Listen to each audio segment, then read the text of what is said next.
Mark, thank you very much. Great to have you on the show. Look, first, what do you make of these new pieces of legislation which are coming in, which would mean longer times in prison, the police allowed to search people for things like bike locks and glue, etc., and basically be able to act more swiftly? Well, it's a response by the government to some of the more disruptive protests that we've seen in recent years, particularly from groups like Just Stop Oil and Extinction Rebellion, who've not only protested on behalf of their cause, but also caused massive disruption, both to the highways, to critical national infrastructure, and are creating more of a sort of public nuisance.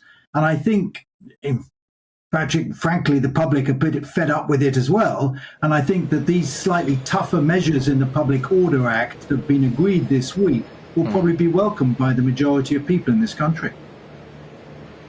Yeah, they absolutely will. I'll tell you who they'll also be welcomed by: the police, because the police were getting sick and tired of, frankly, people like me say, why can't you do more to stop these slow-walking, orange-clad numpties from bringing cities to a halt and gluing themselves to everything? And the police were basically saying, look, we're doing everything that's in our power. We can't do any more. We can't just behave illegally. Well, now, thanks to this Public Order Act, they might actually be able to step in and do something quicker.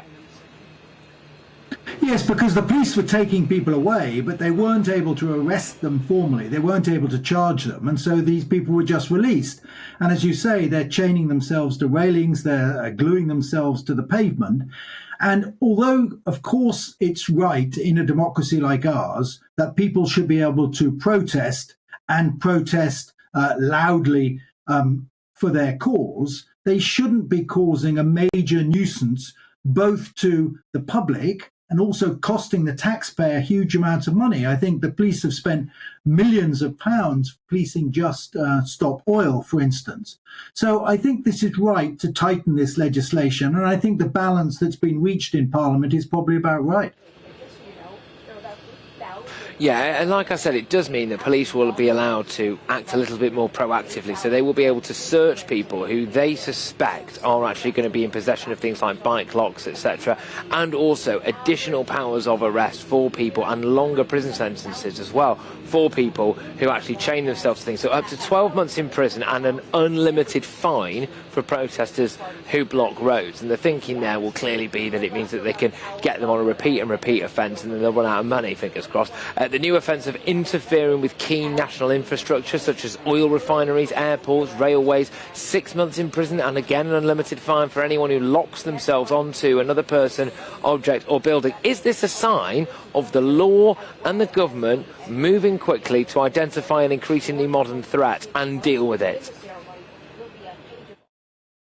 I think they're certainly updating legislation that was becoming out of date given the changing nature of protests and the more targeted, violent protests, if you like, against property and against critical national infrastructure.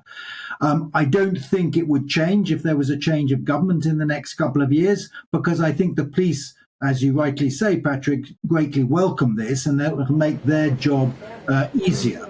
So policing major events like the Coronation on Saturday will be made slightly easier by this type of legislation. So I think in that sense, it's a sensible step forward. And I think, as I say, the balance between a sort of heavy-handed police state, which some protesters have argued is coming in because of this legislation, and the need to prevent violent public nuisance for people going about their lawful business and being expected as taxpayers to pay for the policing, which the police don't have the powers to do effectively. So I think it's a sensible move forward. Absolutely. Sir Mark, thank you very much. And the way I would bracket it to these people who are intent on causing a nuisance is this: look, we're actually saving you from yourselves, because the patience of the British public is going to run out very, very soon. In fact, in many other countries, they would have been run over with cars by now. People would have filled them in completely. You don't really get that in this country. And I think it is actually, the patience is being tested to the max. And I think if they rocked up and tried to disrupt the Coronation, then they might find out which side the British people's bread is buttered on. But there we go.